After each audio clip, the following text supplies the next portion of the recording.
President Cyril Ramaphosa has officially suspended South Africa's Inspector General of Intelligence, Imtiaz Fazel, pending the outcome of a parliamentary investigation into his conduct. The announcement sent shockwaves through political and intelligence circles, raising serious questions about what exactly happened inside one of the country's most sensitive oversight offices. This development comes at a critical time when South Africa's intelligence structures are under intense pressure to rebuild trust and credibility after years of instability. To understand the gravity of this moment, we need to look at what the role of the Inspector General actually means. The Inspector General of Intelligence, often called the IGI, is a powerful oversight position meant to keep South Africa's intelligence agencies in check. The office monitors the State Security Agency, the Defense Intelligence Division, and the Crime Intelligence Unit of the police. It ensures that these institutions operate within the boundaries of the law and the Constitution.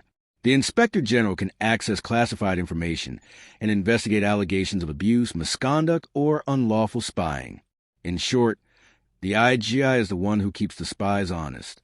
Imtiaz Fazel was appointed to this vital position in 2022 after Parliament approved his nomination. At the time, he was seen as a steady, experienced administrator, someone capable of restoring order to a sector that had long been accused of political manipulation. Fazel came into office with a reputation for discipline and professionalism, and many hope his appointment would signal a new era of transparency in the intelligence community. But less than 3 years later, his suspension by the president now raises questions about whether those hopes were misplaced or whether something deeper is happening behind the scenes. The suspension came after Parliament's Joint Standing Committee on Intelligence, known as the JSCI, raised concerns about Fazel's conduct. The committee is responsible for overseeing the intelligence community, but the details of its investigation remain classified. That secrecy is not unusual when it comes to intelligence matters, but it leaves the public guessing. There's still no clear explanation of what exactly Fazel is accused of, and that silence has opened the door to speculation. Some believe it could be related to internal disputes within the intelligence sector, while others suspect it may involve political interference or a breach of confidentiality.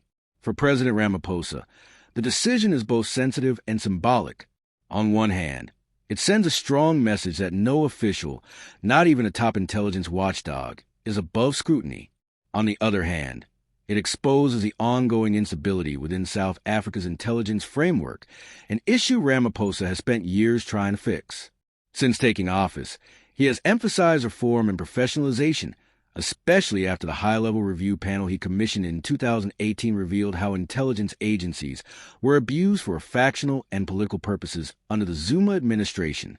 Now, the suspension of the very person meant to ensure oversight brings those concerns right back to the surface. Is this a genuine act of accountability, or is the Inspector General being punished for stepping on the wrong toes? Fazel supporters argue the latter. They believe he may have been targeted for doing his job too effectively, pushing investigations that made certain powerful figures uncomfortable. After all, the Inspector General's role is inherently confrontational. It involves challenging the most secretive arms of government and demanding accountability from those who often prefer to operate in the dark. Others, however, see it differently. They argue that if Fazel is being investigated, then the process should be respected and allowed to run its course. No one, not even an oversight official, should be immune to questions about their conduct. In that view, President Ramaphosa's suspension of Fazel was not political. It was procedural, allowing Parliament to complete its investigation without interference. Supporters of this position insist that the rule of law must apply equally to everyone, especially in institutions responsible for national security. The bigger issue here is what this says about the state of South Africa's intelligence community. Over the years, the sector has struggled with corruption, leaks, factionalism, and mismanagement.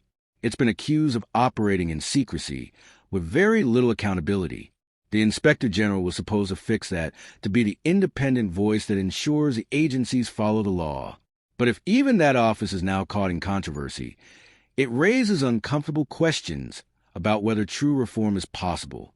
This also comes at a time when South Africa faces serious national security challenges, from cybercrime and terrorism threats to organized corruption networks that exploit weak intelligence coordination.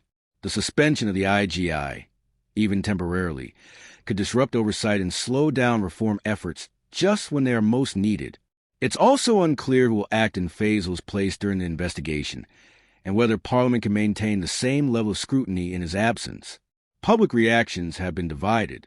Some South Africans see the suspension as a positive step, showing that the government is serious about cleaning up every part of the system, even its watchdogs.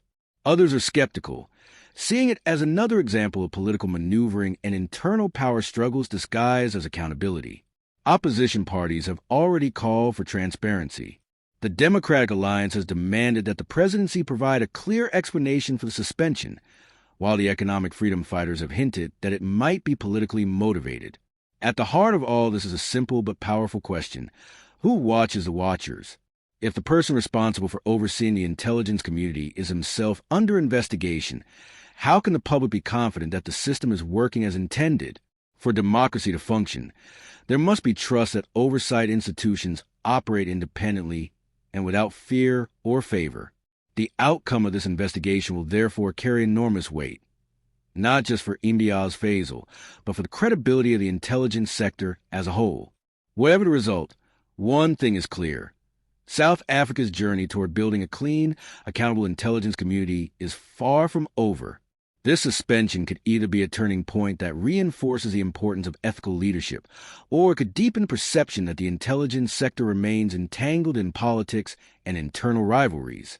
The coming weeks will determine which path the country takes. Now it's your turn. What do you think about President Ramaphosa's decision to suspend the Inspector General of Intelligence? Was it the right move to protect accountability, or does it signal deeper instability inside the state's most secretive institutions? Let us know your thoughts down in the comments section. And if you enjoyed this breakdown, don't forget to like this video, subscribe to the channel, and turn on notifications so you never miss our next deep dive into South Africa's most important political stories. Your engagement keeps us going and helps us bring you the truth behind the headlines. Thank you for watching, and until next time, stay informed, stay aware, and keep questioning everything.